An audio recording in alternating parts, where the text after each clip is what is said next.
These are great times. Man has mounted science and has now run away with it. Before many centuries more, science may have the existence of mankind in its power, and the human race commit suicide by blowing up the world. Henry Adams, Londoner, 1862, in response to the Battle of the Ironclads.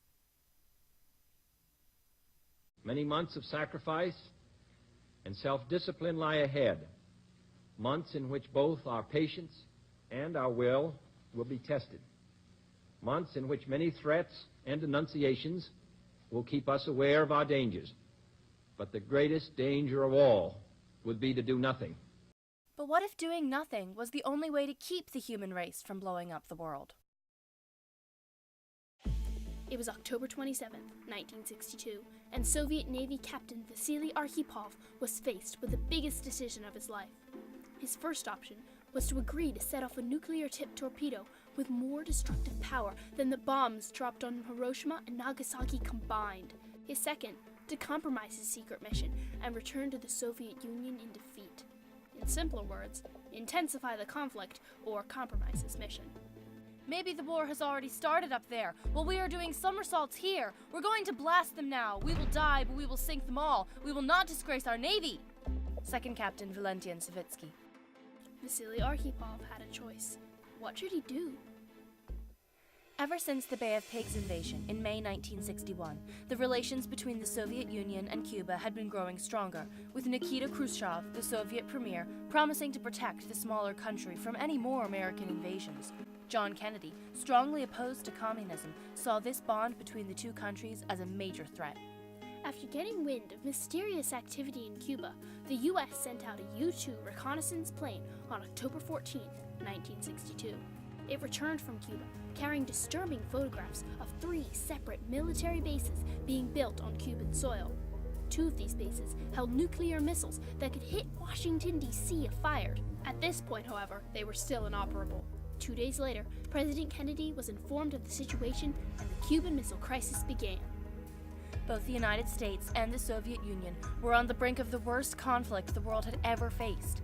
Both President Kennedy and Premier Khrushchev were under severe pressure to make the right decisions and avoid total nuclear war. However, it was not solely in their hands that the balance rested. One other man, faced with one seemingly simple choice, would directly affect the entire outcome with his decision. Before the United States had even sent their spy plane, a flotilla of 4 Soviet submarines had been deployed from Saida Harbor in the Kola Peninsula. Their destination was Port Mariel in Cuba. Their mission, to bring supplies for the installation of a new military base there. Each submarine was equipped with 21 regular torpedoes and 1 nuclear-tipped torpedo. Back in the United States, the threat of more offensive weapons being shipped to Cuba loomed over President Kennedy. On October 21st, Kennedy and his advisors decided on a course of action, a naval blockade in international waters which would stop and search any ships bound for Cuba. Those carrying offensive weapons or equipment that could be used to operate such weapons would be turned back, while those with normal cargo would be permitted to continue. Force would be used only when necessary.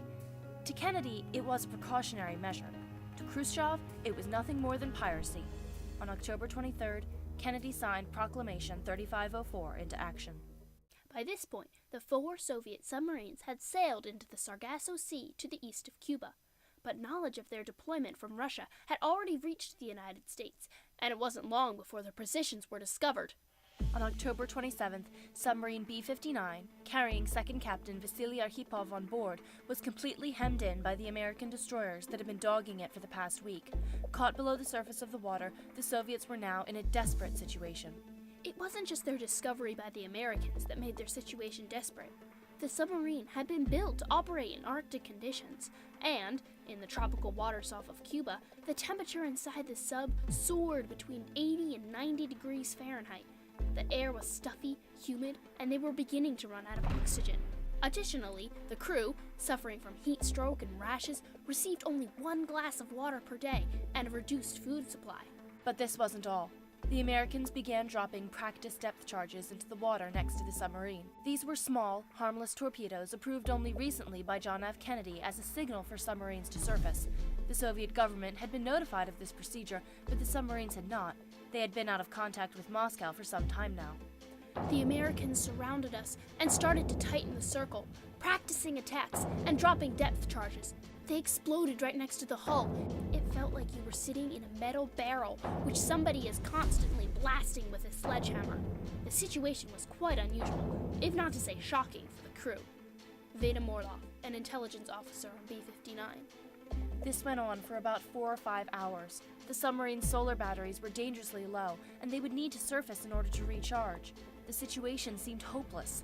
Finally, Captain Valentian Savitsky, the submarine commander, lost control. He was underwater, caught in the midst of explosions, and without any way to contact his superiors. From his perspective, the Americans were attacking his sub, and World War III might well have already broken out. Savitsky ordered the submarine's nuclear-tipped torpedo to be prepared for launching. To set it off, however, he needed the agreement of the 2 other top officials on board. Deputy Political Officer Ivan Semenovich Maslenikov gave his approval. It was then up to Second Captain Vasily Arkhipov to finalize the decision. This was more than just a decision to set off a torpedo. This could mean total nuclear war. It was a time of intense conflict on multiple levels. Vasily could either vote yes or no regarding the torpedo. His decision could affect the officers' conflict over either setting off the torpedo or compromising the mission, which would mean returning to Russia in disgrace. On the other hand, how could they set off a torpedo that could easily start World War III? All the ensuing possibilities rested on Vasily's decision. And if he made the wrong choice... But Vasily Arkhipov kept his head. He knew that it was madness to fire the nuclear torpedo, his wife Olga said later, and so he voted no. Instead, he said that the submarine should come to the surface and surrender.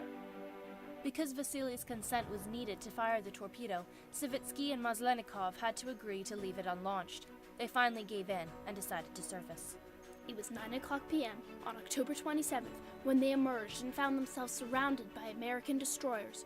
For the next 2 days, they were dogged by their pursuers. The Americans flew overhead with searchlights, pointed guns at the submarine, and attempted to make the Soviets communicate, but they would not reply.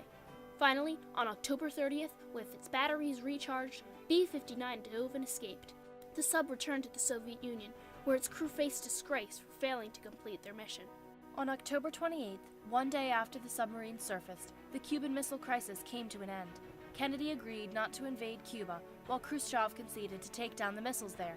Secretly, Kennedy also promised to dismantle American missiles set up in Turkey within 6 months. This compromise averted disaster, and things slowly began to return to normal. For 21st century Americans, Vasily Arkhipov's role in the crisis might seem insignificant. Does it really matter that he kept the torpedo from being fired? Perhaps if the torpedo actually had been launched, nothing would have come of it. But perhaps not.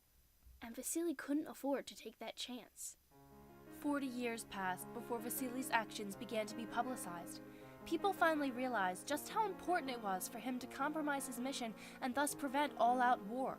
His decision gave Kennedy and Khrushchev the time to work out their own compromise. If he had instead agreed to launch the torpedo, the United States would most likely have responded by attacking the Soviet Union, which in turn would have fired its Cuban missiles on the US. The ensuing war would have been devastating, costing millions of lives. In Cuba, in honor of the 40th anniversary of the Cuban Missile Crisis, people gathered. They said that the person who prevented a nuclear war was the Russian submariner Vasily Arkhipov. I was proud and I am proud of my husband always, Olga Arkhipova. Saving the world doesn't always include daring deeds that are heralded to the skies. Sometimes the only way to save the world is to do nothing. Nothing at all.